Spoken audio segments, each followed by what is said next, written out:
اور یہ وہ چیز ہے جو ایک بار چوتھے امام کی سیرت میں دیکھ لیجئے. یہ 2-3 دن سے میں ہلکے ہلکے اشارے بھی کر رہا ہوں اور بہرحال اپنے موضوع پر بھی. یہ واقعہ آپ نے کئی بار سنا، اس لیے بہت جلدی سے مکمل کر دوں. یہ اصل میں بچوں کو سنا رہا ہوں.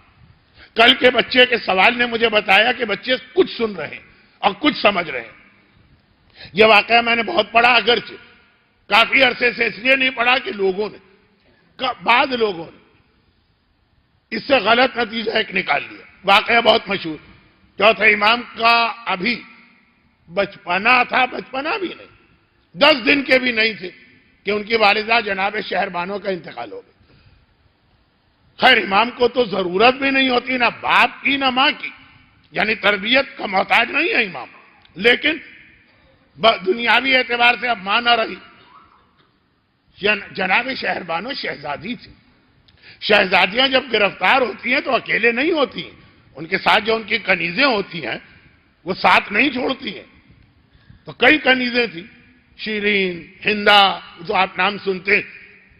آقا حسین شہربانو کے انتقال کے بعد سب کو آزاد کر دی، مگر ایک کنیز نے کہا کہ نہیں، آقا مجھے اپنی آقا زادی اور شہزادی کے اس بچے کو پالنا.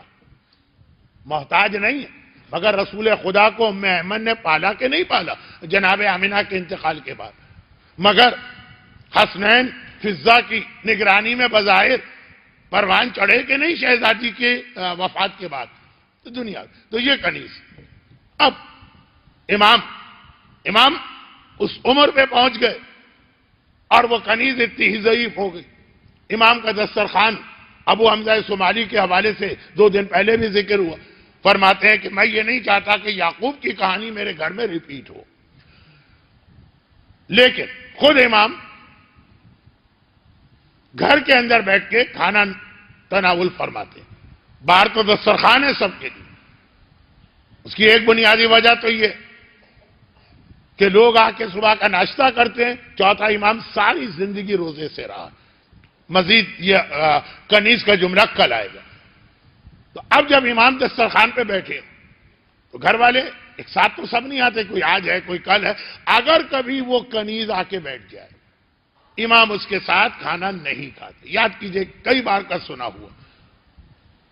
ایک دن ہمت کر کے کسی گھر والے نے پوچھ لیا، مولا آپ کا صبر مشہور اور آپ کا اخلاق مشہور اور آپ اپنے دادا کی مکمل تصویر، اگر کوئی غلطی ہو بھی گئی ہے تو نظر انداز کیجئے، معاف کیجئے. امام نے حیران ہو کے پوچھا کون سی غلطی، کیا بات کر رہے ہیں؟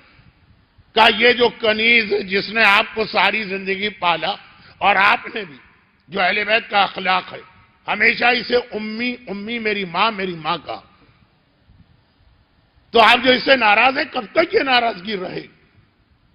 جتنا سوال کرنے والا سوال کرے اتنا امام حیران ہوں. ناراضگی کیسے، کہاں سے ہی بات آئی؟ میں بہت بات کو پھیلا بھی رہا ہوں اور پھیلا نہیں بھی رہا ہوں. خبر کہاں سے آ گئی؟ جیسے ہم اور آپ اگر بات کرتے پتہ چلا واٹس ایپ پہ میسج آ گیا تھا، تو بھائی کہاں سے ہی خبر آ گئی؟ کہا مولا ہم نے دیکھا آپ کبھی ان کے ساتھ دسترخوان پہ کھانا تناول نہیں فرماتے، اگر بیٹھ بھی جائیں تو بیٹھ جاتے ہیں. کہا ناراضگی نہیں ہے، ان کا احترام ہے. کھانا سجا ہوا، ہو سکتا ہے کسی روٹی کی جانب میرا ہاتھ بڑھ گیا، لیکن اس سے پہلے ان کے دل میں خیال آیا ہو کہ روٹی تو مجھے لینا. ان کے دل میں خیال آیا، ان کی پسند کی چیز پہ میرا ہاتھ چلا گیا، کہیں یہ بھی اللہ کے یہاں ماں باپ کے حق میں کمی نہ لکھی جائے. یہ کون سی ماں کا تذکرہ جو حقیقی ماں ہی نہیں. ایک رشتہ، نسبت والا رشتہ. لیکن معصوم، جو بات میں کہنے جا رہا تھا کہ معصوم نے کہا بعض چیزیں قابل احترام ہوتی ہیں، غلط بھی ہو جھوٹی بھی ہو،